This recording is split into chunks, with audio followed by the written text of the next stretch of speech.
자, 2016년도 9월 모평 17에서 20번 햄펠 설명 이론 가겠습니다. 왜? 라는 질문의 답으로 제시되는 설명이 뭔지에 대해서 분명히 하고자 과학 철학에서는 설명 이론을 제시했대요. 그래서 여러 가지 설명 이론에 대한 글이라고 보시면 되죠. 처음에 햄펠의 설명 이론 나오고요. 하지만 햄펠의 설명 이론 가지고는 설명할 수 없었던 어떤 한계가 있었다 나오고요. 여기와 달리 셀먼은 설명은 논증으로 분석할 게 아니라 인과의 개념으로 설명해야 된다 하면서 설명 이론을 다시 한번 제시를 합니다. 그래서 논증으로 분석한 햄펠의 설명 이론과 인과로 분석한 셀먼의 설명 이론을 제시하고요. 결국 둘 다 한계가 있죠. 그래서 새로운 설명 이론을 제시하기 위해 고민은 계속 진행되고 있다. 이런 이야기로 마무리하고 있는 글이에요. 그래서 뭔가 완벽하지 않은 느낌이 들긴 할 겁니다. 자, 갑니다. 처음으로 햄펠의 설명의 이론에 따르면 햄펠은 논증으로 하겠다. 논증으로 설명을 분석해 보겠다. 자, 몇 가지 요건을 충족하는 논증이어야 설명이라고 할 수 있다. 그래서 논증 기준으로 전제로부터 결론이 논리적으로 도출되는 형식. 따라서 설명하는 부분을 설명항, 이게 전제에 해당하고요. 설명되어야 하는 부분을 피설명항, 이게 결론에 해당하고요. 자, 근데 세 가지 조건을 모두 충족해야지만이 설명이라고 할 수 있다. 자, 첫째, 둘째, 셋째가 나올 겁니다. 둘째, 셋째. 자, 이 세 가지 조건을 모두 충족해야 설명이라고 한다고 했죠. 첫째, 설명학에는 보편법칙이 들어가야 된대요.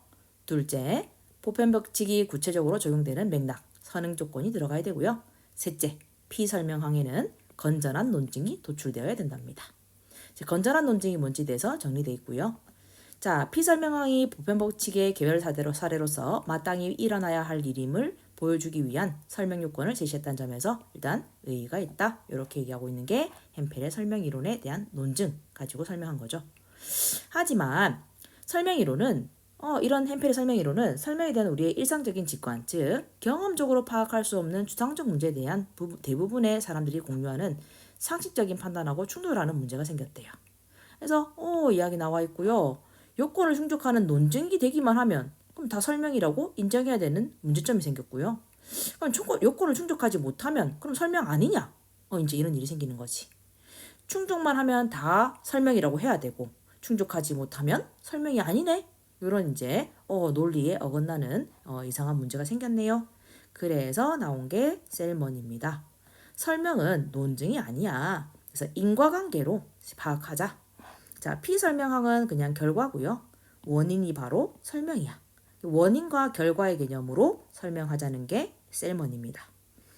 자, 그러면 셀먼의 인과적 설명 이론은 어쨌든 일상적 직관에 일단은 부합한다는 게 되네요.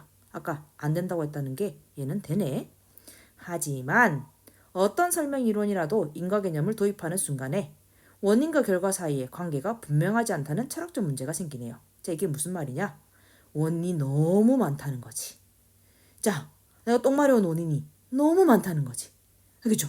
연쇄적으로 일어났을 수도 있고 이유가 다른 이야기일 수도 있는 거야. 말을 많이 아끼고 있죠, 선생님이. 서로 얽혀있기 때문이다. 그래서 예를 들어 하면서 원인이 너무너무 많다. 그래서 원인을 명료하게 하기가 힘들다. 이런 이야기로 마무리를 하고 있습니다. 자, 그래서 햄펠의 설명 이론이 지니는 의의 나와 있고요. 전 지니는 문제점 나와 있고요. 자, 설명 이론과 논증의 관계를 정리하고 있고요. 자, 이런 햄펠의 설명 이론의 단점 정리되고 있고 셀먼의 설명 이론이 지니는 장점을 설명하고 있고요. 근데 이제 현대 과학이 받아들인 성과 이런 거는 없죠. 자, 햄펠의 설명 이론입니다. 어떤 것이 건전한 논증이면 그것은 반드시 설명이다? 아니죠. 건전한 논증이면서 첫째, 둘째 요건까지 다 셋 다 충족해야 설명이라고 할 수 있는 게 바로 햄펠의 설명 이론이었습니다. 자, 그 다음에 18번 기억에 대한 이해입니다. 자, 뭐한다? 원인을 확정하기가 너무 어렵다는 문제점이 생겼었죠. 자, 그 다음 19번입니다. 19번을 너무 어렵게 푸는 친구들이 있는데 이거 첫 번째 물음을 제대로 안 봐서 그래요. 물음, 평면거울 A에 대한 광선비의 반사각은 왜 30도일까?